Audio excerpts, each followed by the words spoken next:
Well, my name's Galaxy. Not really, it's Steph, but Galaxy's fine. And I am here with the Firaxis dev team, which is insane. They have flown here from Baltimore, and now I'm going to butcher this because of my accent, Maryland? Maryland. You did a good job. Did pretty good, yeah. So can we get another round of applause, please?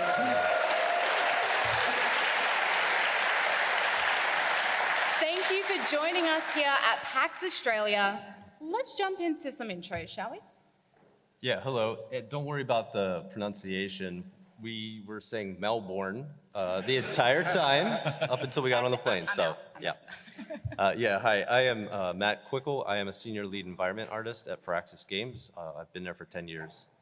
I actually was asking people if it's pronounced, if you call it Bloodbin here instead of Bloodborne, but apparently that's not right.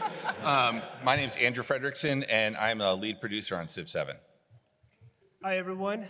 My name is John Fitzgerald. I am the lead unit artist on Civ VII, and I've been with Firaxis for 10 years. Hello, I'm Ryan Andrade. I'm the lead concept artist on Civ, and I've been with Firaxis for 8 years.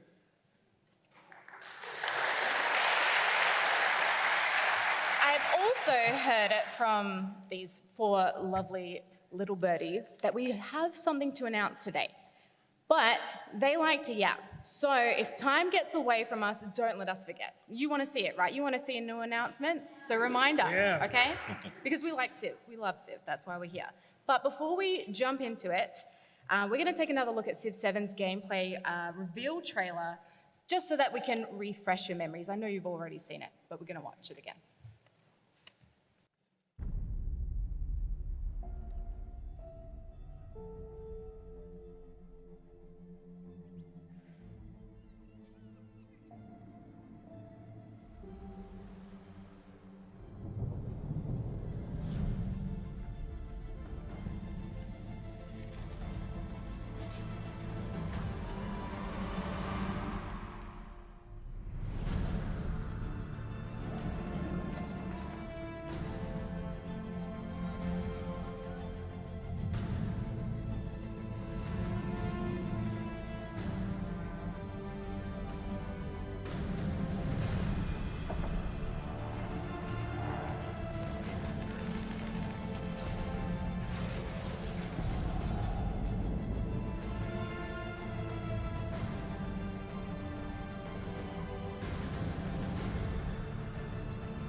I still get chills every time we see it. Every time. Civilization VII is launching February 11 on PC and consoles, which I don't want to alarm anyone. That's really close. That's like, Just in time for Valentine's Day. I wonder how many relationships that's going to affect. You know? Well, Ryan, I will ask you, how does it feel to be finally talking about Civ VII with the community and strategy fans? It's so exciting. My dad is a huge Civ fan. He's always asking me for updates, what's going on with Civ VII, and it's great to finally be able to share all the stuff that we've been working on with him and the community. That is amazing. I mean, I'm counting down the days. I don't know about you guys. I know you can already play it. You've already rubbed that in my face. I've got a spreadsheet for that. I mean, the game is a spreadsheet. Well, this is the art team. Yeah. I know, but you and I are spreadsheet nerds, right? Yeah. We try to hide it real well. So we just showed the announced trailer, but you actually dropped a 25-minute long gameplay showcase during your announcement. That's what you're here for, by the way, that's it, yeah. No, but we do have a clip from that, so can we show that, please?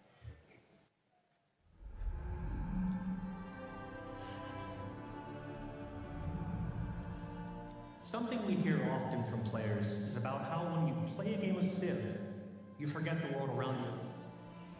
Video games, more than any other medium, have this ability to completely immerse you in another universe. Whether it's through art, music, cinematic moments, or language, our goal is to bring your Civ world to life. Getting the look and feel for Civilization VII right is So it's important to make sure we are capturing that through our art style. I spent a lot of time as a kid in museums, especially in the diorama sections, and being able to walk by and see these little miniatures that aren't moving, but there's a story told in them, was something that I always found intriguing. Technology changes every time we put one of these games out, and each time we put one out, we can do more. And we're at a spot in the industry now where we've just got a lot of tools and a lot of power under our belts to represent the entire world of Civilization. We're hoping the players can look into this game, see the diametric detail on this, and tell their own stories that they've never told before. Everything is going to fit together in such a different way than it has in the past from Civilization, and I think it's going to give you a much more realistic version of the simulation that you're trying to create. We took a lot that we learned in the Civ VI and learned from that, trying to open up some more spaces and everything. And we adjusted the tone from 6 a bit, and I think that's what our fans are looking for, and I think it's going to be a lot of fun for them. It's something that nobody else is doing, and nobody but Firaxis can do.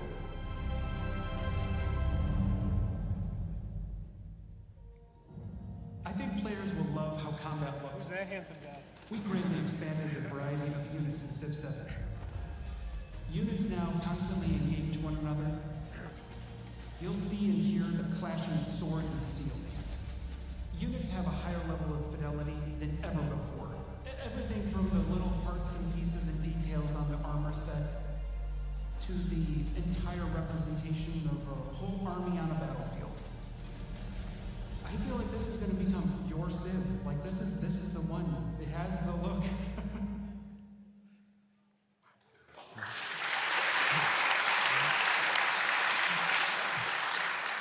They definitely got that right. When you play Civ, you lose the world around you. You one more turn yourself into oblivion. Next thing you know, it's 3:30 in the morning. You've got to get up at 5:30 to go to work. And Yeah, we've all been there. We do it at work, though. but that was Jason, your senior art director. In that clip that we showed, they talked a lot about the art direction that you took for Civ VII, and we are going to get to that and dig into that more. But first, let's put it into context. Civ has just this, obviously a huge legacy. Not only we're trying to put all of world history, or at least as much as we can, but it's got so many years of expectation that trying to make sure that we get something that's consistent, but also new and exciting, something that feels familiar but fresh. It's a huge challenge, but it's also an exciting one at the same time. I mean, it's been around for 30 years now? 30 years. Yeah, we've added tons of more detail and diversity to every single corner of the game. Every asset is overflowing with story and functionality, and we're really hoping that encourages players to zoom in and experience Civ in a new way. I'm very excited to see more. Even just like I don't know if you guys noticed, but the difference in the trees, I noticed that. I'm excited. I'm very excited. There's more. There's more about trees, guys. More about trees. So obviously there's big shoes to fill. We're, like I said, 30 years. We're talking 30 years, and we have a lot of dedicated fans to Civ. What was the creative process like deciding on this new direction for Civ VII style? Well, I remember going over to Jason Johnson's house and kind of getting together and geeking out about what Civ could be. We put on some good movies and music, and we started to write down some scribbles that day. And in some ways, it's our very first piece of artwork for the game, But we realized that we were signing up for a lot of work to come ahead. But those really became the guiding direction for the look of Civ. Yeah, for Civ VII, you could probably beautifully package up the term readable realism as the direction in which we went. And what that really means is that we wanted to focus on historical dioramas, something that you may see at a museum or tabletop game or whatever. And we wanted to be able to look at the forms and the textures and the materials, but then also figure out how can we dial that information down so that it's readable from a variety of different zooms, and how it has a sort of tactile feel to it, and also just how it can complement the gameplay. Well, it certainly looks stunning from what we've seen. Obviously, subject to change because it's all, you know, pre-footage. We're It's not pretty close, released don't yet, worry. But you're pretty close, you're close, you're close. It's a fantastic looking spreadsheet. Very good. You've done it well, you've done it well. Matt, you're the lead environmental artist, trees. Judging from that gameplay trailer we showed, there's a lot of environment. Look, I jumped ahead. There's a lot of environment in the game. What is new? What can you tell us that's new about the environment in this game? Well, I mean, I would say, like, coming from Civ 6 to Civ 7, you know, we do have a lot of similarities in terms of, like, the amount of biome diversity. But the biomes itself, like the map that you're looking at, encompasses the largest thing that you see. So we wanted to make sure that we put in a lot of detail on this game and bring it to, like, just a higher fidelity and add a subtlety to it that you've never seen before. One of the complications, of course, of doing that is how we can make it, you know, performant on all of the different platforms and how we can just afford to be able to do all of it in the time that we have. And so this required us to sort of think about our pipelines and our processes and how we utilize tools in a different way. So in this particular shot here, you can see that there are a lot of different variations of mountains, for example. And in previous Civ games, we used height maps to do that. But in order to meet the visual target of our art direction, where the mountains felt like you could pick them up and feel them and stick your finger in every nook and cranny, we wanted to be able to, we had to do it a different way. And I love nooks and crannies. we had to do it a different way. So we actually used Houdini to create a rock generator and then made different forms that we could sort of speed up the process and get it in there as quickly as possible. So that really helped us to sort of bring the art direction up really quickly and iterate. The second thing are the trees. There are a lot of trees in the game, and I was onto something. yeah, and that was primarily an artist on our team whose name is Dean, and he did a lot of the foliage for our game, and he developed, again, these Houdini pipelines to make it so that we could not only, like, make an initial tree, but also that we could optimize it appropriately, or if we came in, the art director and myself said, hey, like, make it a little bit taller, or add, like, an extra canopy to it, or remove a few leaves, just for that sort of readable realism, he could do it very quickly. And by developing those pipelines and processes, you know, and making it so that we can iterate quicker, it allows us to make more. So yeah, so that was really exciting. One other thing that we have in the game that fans may have noticed is a lot more elevation. And so we have, like, cliffs in the game that have been in some of our screenshots. And coming from Civ 6, we had hills, and we knew that hills were going to be problematic because there's elevation changes everywhere now. So one of the cool instances when Environment got to work with design, we presented, hey, like, we would like to do these rough terrain tiles, which allowed for these sort of chunky rock forms that we felt would organically blend into our mountain ranges better, but also serve the purpose of game design. And they were like, that's so awesome. Let's do that. And we were really excited because that was like a win-win situation for art and design.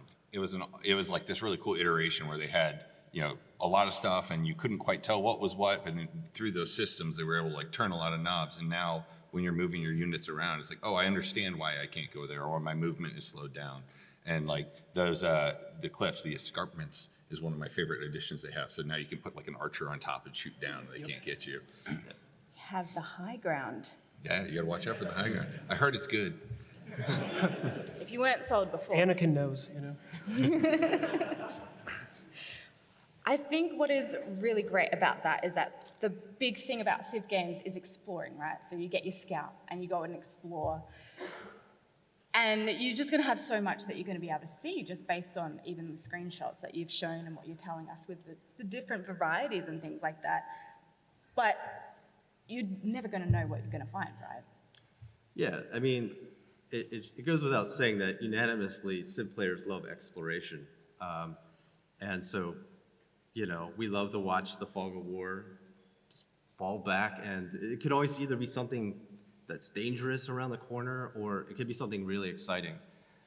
So, you know, obviously one of the things that you can run into when the fog of war disappears is natural wonders. And we have one that we're showing today here, which everybody should be pretty excited about. This is our Great Barrier That's Reef. Nemo's home. Yes, yes. It's what it's called in game now, I guess. Yeah. Is that a crossover? Confirmed here. Yeah. Disney execs. Yeah, so this is a Great Barrier Reef. And I like this shot because it feels like a postcard. The Great Barrier Reef is a 4-hex natural wonder. It's one of our largest natural wonders, and it provides bonuses for science, as well as food and happiness. And I remembered that because food makes me happy. That's how and you all have great food here, Have you by tried the way. Tim Tams yet? I have no idea what you're talking about. Is this real or is she joking with us? Tim Tams? All right. People have been messing with me since I got here, so I have no idea. No, they're good, I promise. But what is not good is the dangers. You said fog of war, turn around the corner, could be something nice like food or the Great Barrier Reef. But dangers. What kind of dangers might players encounter? Yeah, so natural disasters are back in the game, and you know, one of the things that we wanted to do is just, like everything, is bring it up to that next level. And you know, like it's a pretty big challenge, but we took a look at the systems that the designers had, and then we had our environment artists, and more importantly, the VFX artists. They just did an incredible job of like taking this to the next level and bringing like a level of nuance that you've never seen before. I personally like loved the first time that our VFX lead Thomas showed the thunderstorms, and you just saw the little hail coming down from it. It was so awesome. It was on someone else's city? Yeah. Okay. Yeah. It's awesome when it's not yours. Yeah. Right? Yeah. Well, I think that's, you know, like Matt said, we're bringing environmental, these disasters forward, and that, you know, that was something we added in 6 in an expansion, but having them from the base game here for Civ 7 is awesome and exciting. You know, so when you're out, you know, you're going to find spots. Volcano might be in a great spot, but you might not want to settle it. It's a risk reward, sort of keeping that gameplay interesting in the environment, telling that story. But sometimes they're just disasters that occur. You know, you get storms that show up. They don't sort of have a spot on the map. So they'll come across the map, and watching them, you know, come through sort of can affect, do I want to run away from it or try and weather the storm? Especially because it's turn by turn, right? You're Yeah. watching that imminent danger, Yeah. And you have to press next turn. You do if you want to keep playing, yeah. But I think there's even there's more dangers out there. And obviously natural disasters are one kind, but we haven't talked a whole lot about it. But when we get to the exploration age, you're going to go, you know, antiquity, you're not out in the ocean as much. And you can't, basically you're constrained. You got to stay in the shallows because it's antiquity. We aren't ready for the deep ocean. It's scary. When you move into the exploration age, you can start venturing out there, but you got to deal with, you know, damage and risk and consequences. So, you know, going out on the map isn't always just like going out safe and finding treasures and goodie huts. It's going out there looking out for, you know, threats, as you know, from the environment or even just the ocean itself. So there's no more getting a boat and just click auto. Not right away. explore. Yeah, you got to get ready for it, because you know you couldn't do that right away in antiquity with the very first ships. So you had to get stuff that was ready for the deep waters and understand how to navigate and all that kind of stuff. We have a tech tree that helps you unlock things. Oh, Based on a spreadsheet. Yeah. based on a spreadsheet? Yeah. The world of the game looks amazing, but what about the cities? I've seen... They also look amazing. Yeah. Are they also Confirmed. spreadsheeted? I've seen sprawl, which to me, as an archaeologist, a bit of galaxy lore, seeing the city not confined to that one hex and kind of sprawling out a bit is pretty nice. How did you approach it differently then? Yeah, so we will talk about sprawl. I want to just talk about building the actual buildings themselves. I mean, I love architecture. I love shapes and forms. You can just ask these guys. You have a lot of really cool architecture here, and they would say, "Let's go." He was walking around, and we kept losing him. He was like, "Hold on, hold on." Yeah. 50 feet back behind They us. would say, "It's 20 minutes to this place." I said, "You better give us 30 or 40 because I take pictures of everything." So I love architecture. And in Civ VI, I was the structure lead on that project, and we did this really cool thing where we made an individual palace for each Civ. And we went on to Civ Fanatics, and there was a whole thread about our fans conjecturing, like, which buildings did they use to make this palace, and which one? And they were a lot of times spot on, but it was really cool to watch our fans get so interested in the things that we were interested in. So in Civ VII, we wanted to take that approach and do it for everything. So here's an example that you can see. This is a villa in the game, and there is a Roman, a Han China, and an India version of the buildings. So now when you play the game, you're going to get that variety, and we're just really excited about that. This additional work, of course, like I mentioned with terrain, required us to think about our processes and pipelines. We developed a new method for developing kits, and we also had one of Civilization's first universal shared material library to be able to do all of this. So it was cool to see like the technology that we use to do all of it, but more importantly is what it does for both our developers and for our fans.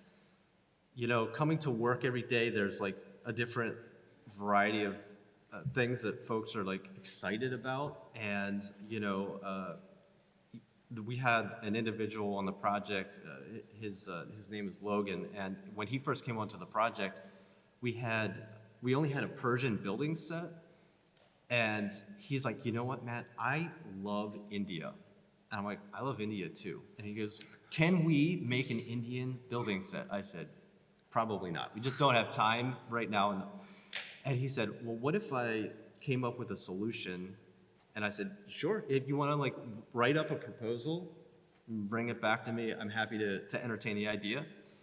The next day, I think it was, he came in, not with a written proposal, but with an actual model that he had made using like pieces from the Persian set plus additional pieces he had made. It's the Civ bug. He was up all He night. doing it. he was. Just one more building. Yeah, just one more. Yeah. And he simultaneously like worked on like the entire set. So like we just love that our developers are that excited, and we really hope that the fans will also appreciate all of those little details that we put into the variations. I mean, we're watching the cities, and they all look different as you're going through, and that carries through in the game based on how you put stuff down, how it expands. It's incredible. I think that's really exciting because it's going to give people another reason to try out a different Civ, right? Maybe they want to see how their city grows. And I can see that I did get ahead of myself here because the next question was about sprawl. Yeah, that's okay. We can tie it back. There you go. So the cities, they spread across the map more. Ryan, I feel like you have something to say about that. Right, I believe we have a video to show with this of a Khmer city. Can we get that playing? We do. We do have a video. Perfect. Right, so in Hey, Civ guys, 6, video. yeah, we'd have a single city hex, and you'd have these little district tiles next to it, and it kind of simulated urban sprawl. But now with this video, you're seeing a Khmer city set in Civ 7. You can really see how much more dense the cities are becoming, and you can feel the spread of your empire across continents. Yeah, it's a lot of it's that, not only do we have those, what we call hero buildings, like those ones that we just saw a few minutes ago, but it's the population buildings that like fill in around them and help give all that identity. You see it grow across the map. Like little housing buildings. Yeah, little housing things and all like that. It's just sort of something to help define that city, the urban spaces from the, more rural spaces, but still the same city. Yeah, that's really exciting. But it does sound like a lot of these changes aren't just driven by art design. As you mentioned, you had to develop different processes and things like that. So, but there also gameplay mechanics, which you did mention with the hills and the escarpments and the terrain changes. There's a lot of changes around here. Like, looking at the city growth that you have on here, you see that one navigable river, well, actually two. They're all everywhere. That's a huge example of like changing the gameplay and how these things work. So not only do we have different art assets that go in and around the rivers, but you're going to change where you want to build and how you want to grow. So, you know, it used to be if you wanted to be a seafaring civ, you needed to establish at least one city on the coast. Now you might just build by a navigable river and, you know, sort of send your people out from there. Or conversely, you might have to worry about people sailing up the river and attacking you.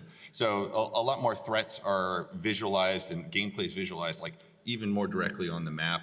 One of my favorite things is that like the rivers are built not just randomly, like usually you're gonna find, oh, the water comes out of the mountains and forms the minor rivers, and then those minor rivers get together and turn into a big navigable river. So it's a lot of logic and a lot of gameplay and a lot of visuals all working together. And like in the cities, you see a big difference between, we have cities and towns. So every time you start with your capital, that's the first thing you build. After that, every settler you make starts a town. And a town is something that, you know, it still claims it's got your hex, it's got your borders, and that's yours, but it doesn't have a production queue. All the resources it generates go back to your empire, to your nearby cities. So you can claim the territory, but you don't have to manage it. So it's sort of a way where that works. But what's really cool is that means that you're not building buildings, so that town stays small, and as it grows, you're claiming rural tiles. So you build improvements out on those, so more logging camps and mines. And eventually, if you want to grow that, you can say, okay, I'm ready to convert this town into a city. And then you start seeing the urban center grow as you make those buildings, and the population center sort of starts to creep out into take over the rural tile. So you can sort of see the gameplay and the art working together to communicate both to your own civs, but also where you're attacking, because we always attack. You're not peaceful? No. I don't know. I go for a science victory all the time. Maybe that's just because I'm a bit nerdy, but that actually sounds like players are going to have a lot more to think about and strategize about where they're putting their new towns, and like you said, developing them from the town to the city. I think that's actually, I'm really excited. It's a lot of things where it's like we want to give you options without making it incredibly more complex. So now you could, if you want to have more territory, but you don't want to have more to manage, this is a way to do it. Yeah, awesome. So you can easy it. Easy mode? I wouldn't call it easy. I'd call it different. Fair. Well, we've spoken about buildings, trees, escarpments, rivers, navigable. Man, I can't say it is navigable. really hard to say. Can we change that word? I'll talk to the English language and get back to you. I called them big rivers while we were making Big rivers. Yeah. Yep. Big rivers, we got that. Okay, cool. But what about unit design? So John, your main focus is the unit design. And with so many different civs that now also have different looking buildings and things like that, you have a lot of units to think about. Oh yeah, there's a lot. You know, when we first started off, we had one simple little small goal to achieve, and that's, why don't we just go ahead and recreate all of human history? It's all time, all peoples, all culture, all clothing, all armor, all weapons. To be fair, in the history of the universe, we're like this. Yeah. It's still a lot of stuff. Yeah. It's a lot of stuff. So we knew that we had some pretty big shoes to fill. So if we want to talk about how many units there are, let's try to break it down. Actually, wait a minute. I have a PAX Australia exclusive piece of news. Do you guys want to hear it? Yes. Okay. All right. So check this out. If you get the Shawnee pre-order bonus, you will be playing with 31 civs on day one. And that is more than any other Civilization game for civs on day one. Yes. All right, cool. But that's an important number to keep in mind. So there's 31, right, civs. And every civ has a unique military unit. They also have a unique civilian unit. Some of those civs will have great people. People. There's 10 great people per great people. It is absolutely incredible how many units there are. Not to mention the standard units, the archers and the warriors and trebuchets and that sort of thing. So that is also there, all of the rank and file. So yeah, we have tons and tons of units, hundreds of units to choose from. But there's also a new ages mechanic. So did that add to your workload with your unit design? Oh, I don't know if it added to it, but it absolutely helped shape it. I love the age system. The design team absolutely outdid themselves with it. One of the things that the age system means for me is, it allows us to kind of like focus our efforts. Every single age has a bit more of a theme, and the things that are important in one age may be automated in the next age.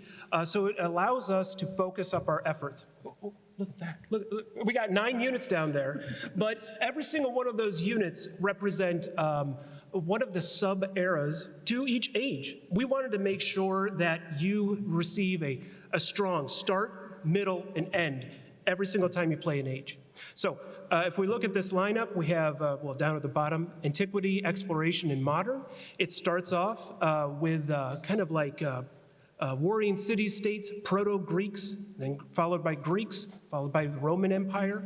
The Exploration Age goes into the Norman invasion, then the height of chivalry, followed by the kind of a Renaissance period, which is awesome for exploration. I mean, that's when they're finding, the new land and distant lands, and then, of course, once you find some distant land, what do you want to do? You want to plant a flag, right? Start of imperialism with the Napoleonic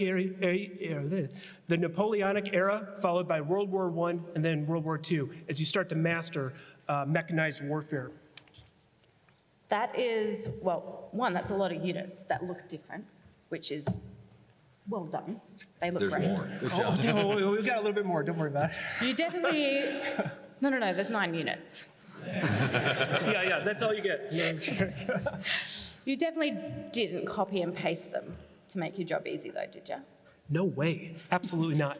Now, look, every single unit is a brand new opportunity to make one of our fans' favorite unit in the game. It's very important to us that we give each one a huge amount of TLC, tender love and care. Okay, whoa, look at that thing. Okay, so here's an example of one of the units in the game, the Phalanx, which is a late antiquity unit. So if you look all the way over to the left, you can see that there's Roman, Mediterranean, Middle Eastern, African, all the way to South American. So it just showcases like one unit, but all of the different looks and armor sets that define all of these different cultures.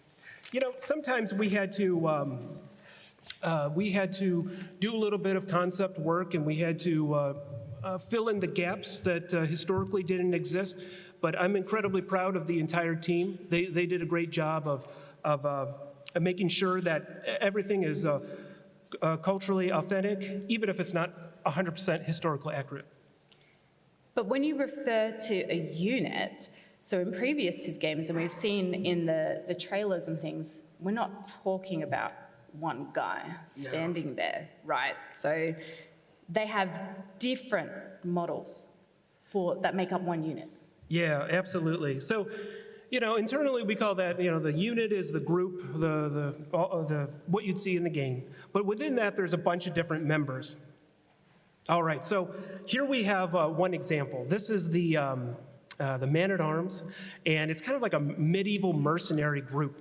And you can see here that the man-at-arms is made up of many different characters or members, different weapons, different animation sets, different shields, different armor configurations. This is all done, in an effort to make all of the characters feel real, like they're real people coming from their homes and lands and joining into battle, but not just a bunch of little droids. Yeah, it's different. Like these are in the same game. These are both the same unit. Yep. Different composition every time you create them. Yeah, it's actually really cool. We have this awesome editor. I wish we could ship with that too. But every time you hit random seed, it's a completely different generation of different unit configurations. Yeah, pretty amazing. Yeah, because all those are different parts just swapped by the system. Absolutely. Now you did mention combat. Who here likes to wage war in Civ? Hands up. Oh, hands come up. on, more hands. Oh. Do we want to hear more about combat then? I think it's a good segue. We've got some knights in shining armor. Yeah, we have to. So, what's new with the combat system then? Well, I'm so incredibly proud of the new combat system. I worked on Civ VI, And I was a part of that go as well. And actually, we have a quick example of Civ VI combat. Yeah, all right. Looking good, looking good. That's nice. Yeah, get him. Okay, there we go.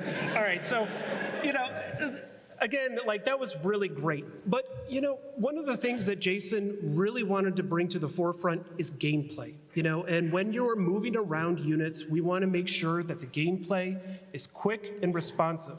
You as the player, you're setting the tone and the speed of the game. So what we wanted to do was address that combat so that it feels instant. The moment you click, you warp directly into combat and you start to receive, whoa, that's loud. All right, let's let this play. Go ahead.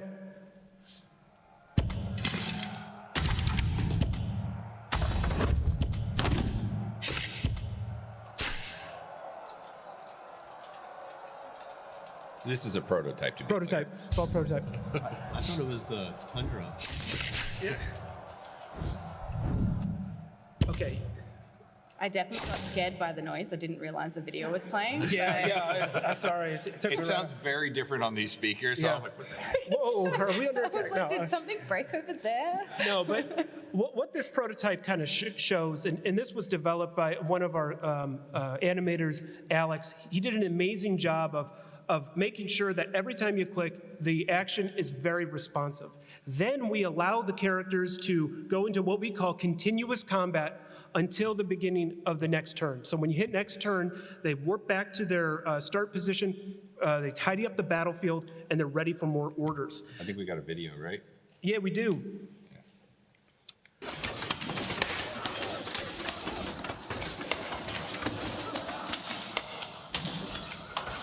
Yeah, so this video here showcases the combat, the continuous combat, and I absolutely love it because you're just a few clicks away from an entire battle raging across the entire map.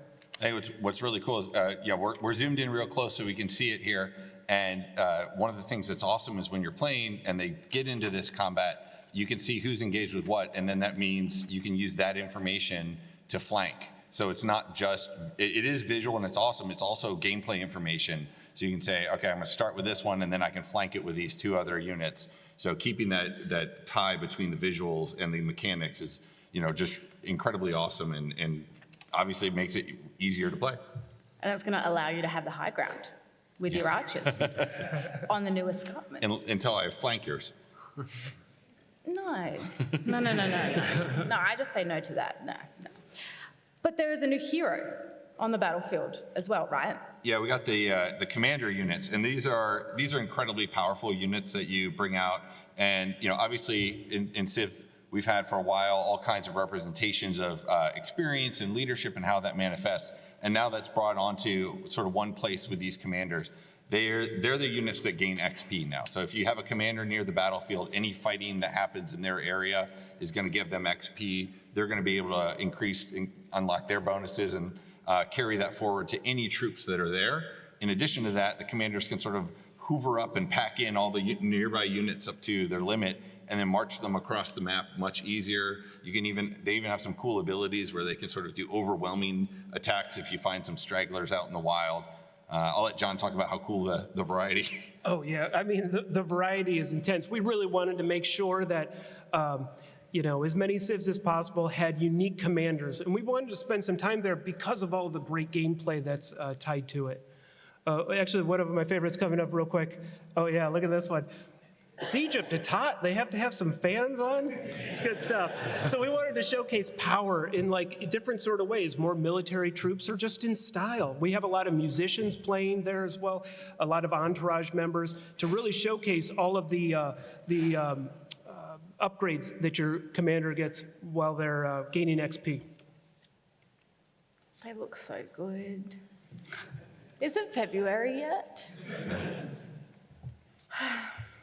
Well, I mean, I guess that does segue into another section that is also very, very exciting.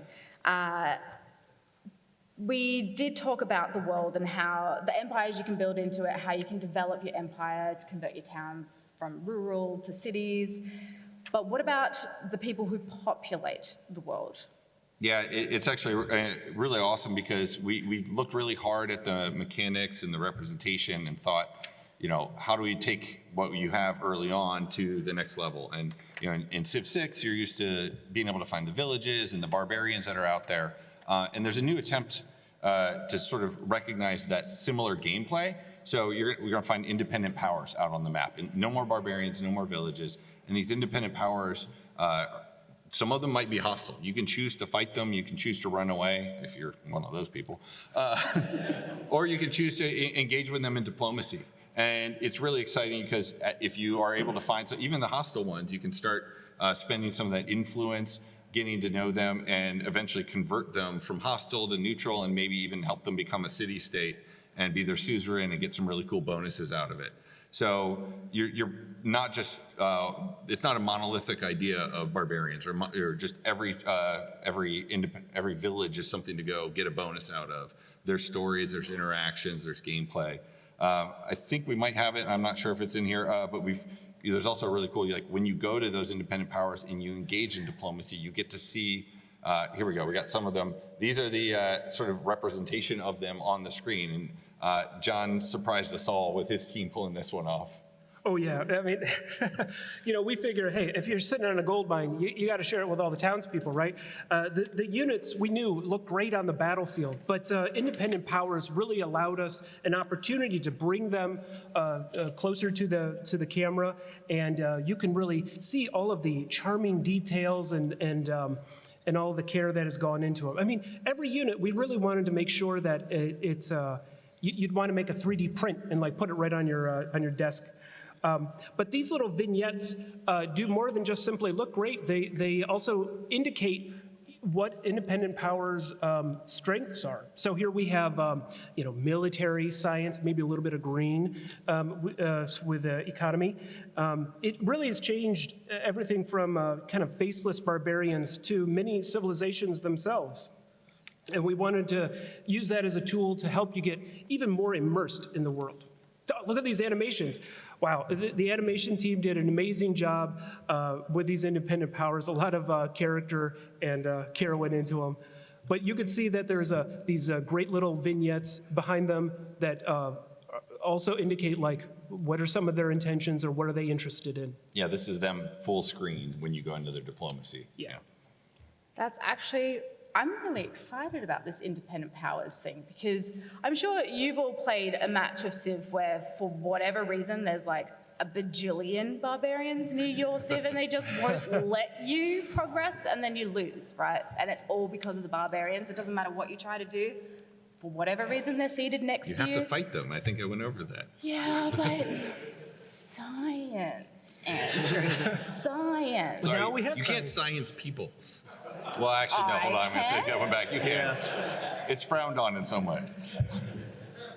As a bioarchaeologist, I scienced dead people. So it works. But you had to fight them first. Yeah. Oh, yeah. No. I did not do that. Okay, well,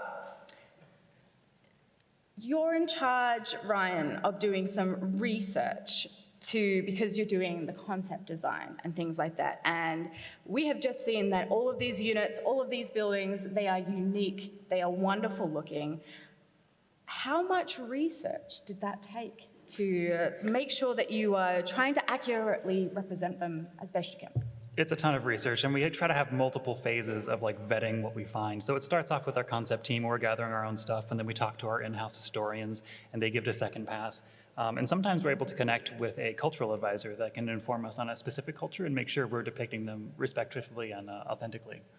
I think we got an example. Yep. So here's some concept sketches of the Shawnee leader, Tecumseh. These were done by Mike Tassi. And this is an example of like where our first step would be. And we'd review this internally. And once we think it's up to snuff for us, we'll send it off to our connection with Chief Barnes and the Shawnee tribe. And we went back and forth with them, and they were like, okay, what's working, what's not working, what would you like to change? Is anything here not authentic? We've got another image after this one. Yeah, and so this is close to the final. We've got some call-outs here. These are typically for modeling teams, so they know how to model all those little details and little accents. But it's also great that we can send to the Shawnee and be like, hey, here's these little things that they might have been a scribble in the concept. Here's the picture of the museum piece that we're referencing. Does this work out? Does it line up? I think I even remember, like, I think it was those earrings. They were like, yeah, you had the wrong ones. Here, take these and put those in there. It's really cool to see it.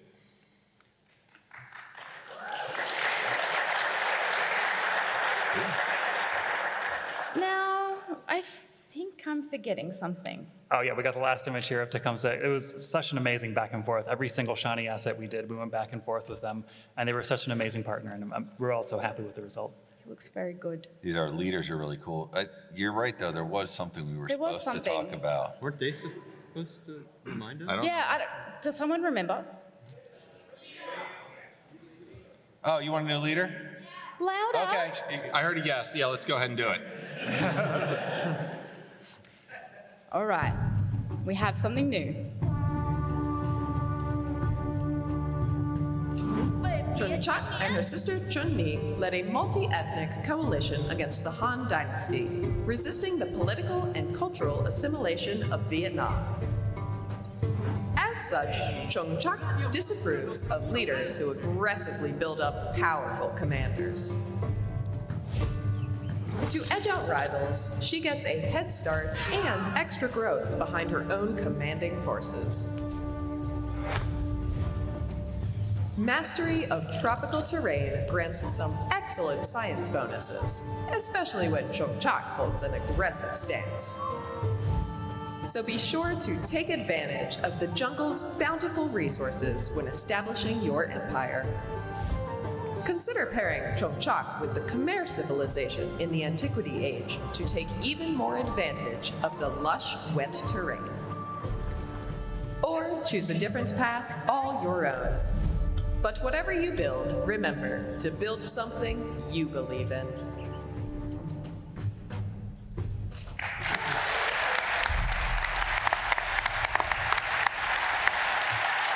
That was awesome. I didn't see any of that promo material beforehand. I think I was maybe supposed to, but that was my first time It was in seeing your it notes. too. I think it says Trunk Track right there. I mean, I knew who it was, but I didn't see the video. Can we get a round of applause, please?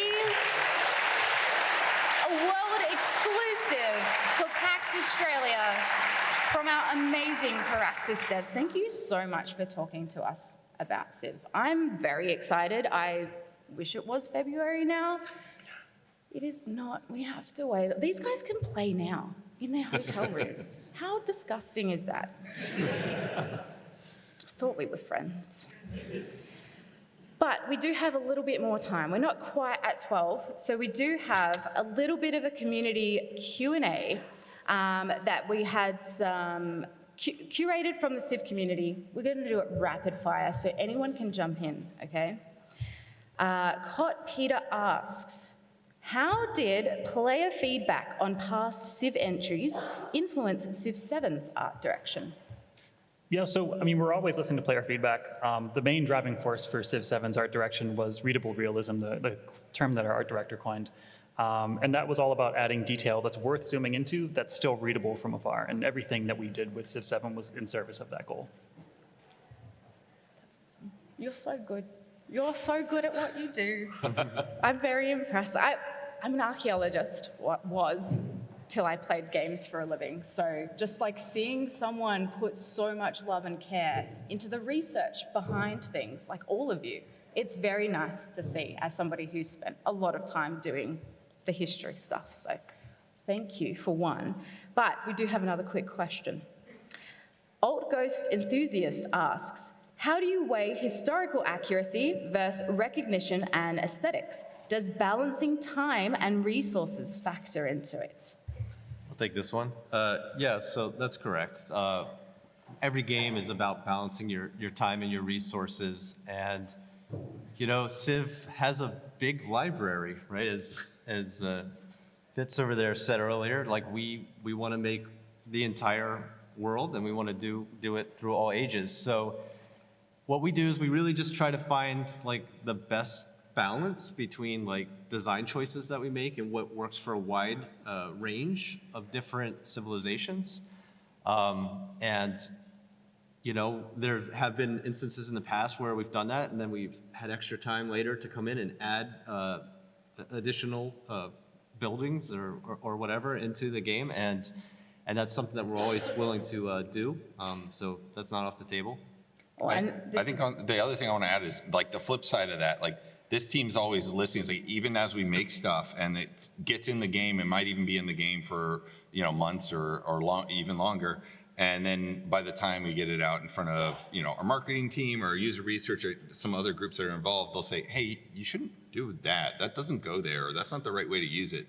So we're also taking things off and adjusting them even after they were done. So as much as we try to be efficient, we also want to make sure that we're not scared of spending resources to make sure we're doing it as right as we can. I remember I think it was a couple of days ago, I was talking to someone here, they're like, hey, you need to make it. I was like, oh, okay, we'll fix that when we get back. So.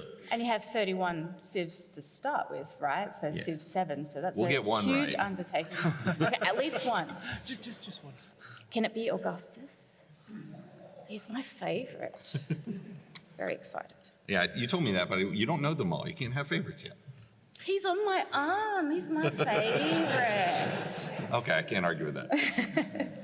All right, we actually have one last question from Striking Shower 1055. I like these names. What was the dev's favorite part of working on Civ VII? I feel like you can all answer a part of this because you probably have different favorites, right? Yeah, I mean, for me, it's the storytelling. It's getting down to the nitty-gritty of the buildings or the characters and trying to tell a story and explain the purpose of this asset visually. I think when all those little bits come together in the procedural world that is Civ, it's a really amazing thing to see. Yeah, for me, my favorite part of working on Civ VII is the team at Firaxis. We have a motto, people first, and a lot of our teammates have worked at Firaxis for a very long time, We're not just co-workers, but we're teammates, and we're friends. It's great to see. It's never like just some cold Jira task is moving from open to completed. Sorry, buddy. But it's more like we're doing this for each other, and we want to make the best game possible. I can't tell you how many times I've seen a piece of work exchange hands, from design to art, animation, sound work, visual effects, and of course the engineers that kind of bring it all together. And I've seen a good idea become a great idea. I've seen that become just an absolute game changer. And it's only because we're all working together and doing our absolute best to make the best game that we can. That's so wholesome. All right. Thank you. I enjoy moving cold, hard Jira tasks into the done column. No, we rehearsed this, believe it or not. This is as good as it gets. I had a different answer and that when we talked yesterday, and then I had a different one I was going to say here. And I think that's, I don't have an answer. I don't have a favorite because it's always changing. But to not give no answer, I will say it's the surprise that I have. Like, this game is huge. Every time I play it, there's always something I'm learning, whether it's a historical fact I didn't know or a gameplay system that interacts in a way that I didn't quite understand how cool that was going to be. So the constant surprise I have working, the team is incredibly smart. They outsmart themselves and each other by making it even cooler, and then we got to raise the cool over here. So it just keeps getting better and better, and that surprise of not knowing quite what's coming next, even though I have a roadmap for it, is still really awesome and probably one of my favorite parts until I get another answer. And my answer is the same as it was yesterday. You all took my answers, so I have nothing else except for the Jira thing. So I loved it all. That's a cop-out. His favorite thing's coming here and chatting to all of you. I've decided. It's the food. I mentioned it earlier. But he hasn't had Tim Tams yet. You haven't tried Australian cuisine. When do you leave? Saturday. Sunday. Well, yeah, I guess I'm leaving Sunday now. Yeah. Tim Tams. Get him the Tim Tams before he goes, please. That is unfortunately all we have time for today, though, I wish we could keep talking because I love Civ. You guys love Civ. That's why you're here. You guys love Civ. That's why you're here. I mean, it does pay your bills as well. But you love Civ. And it comes across. So thank you for sharing all of that. If you want to catch these guys, they will be in the meet and greet room we spoke about this before, and I don't remember if it was 3 or 3:30 now because Matt confused me. 3:30, right? You got it. Yeah. 3:30. I've been a half an hour off on everything, so 3:30. So catch them in the meet and greet room from 3:30 so you can meet them and talk to them a little bit more, pick their brains a little bit. But Sid Meier's Civilization VII comes out February 11, 2025. It's available to pre-order today on PC and on consoles as well. Firaxis' next developer live stream is focused on the exploration age, so make sure you keep an eye out for that. Follow them on social media if you aren't already. And check out the game guides on civilization.com for more details on the leaders and just their empires, what you can do, just all of the awesome things that they've implemented into this game. It's sounding very different from Civ VI, and I am very excited. I've said this a lot, I'm sorry, it's not about me, but I'm very excited. I'm very excited. Can we please give another round of applause to our team? Thank you so much. Thank you for joining us. Thank you, Galaxy, and thank you all for having us. Thank you. Thank you, everybody. And that's literally it. So if someone wants to say something as we walk out, feel free. It's not my job anymore. Hi, Michelle. It's my wife.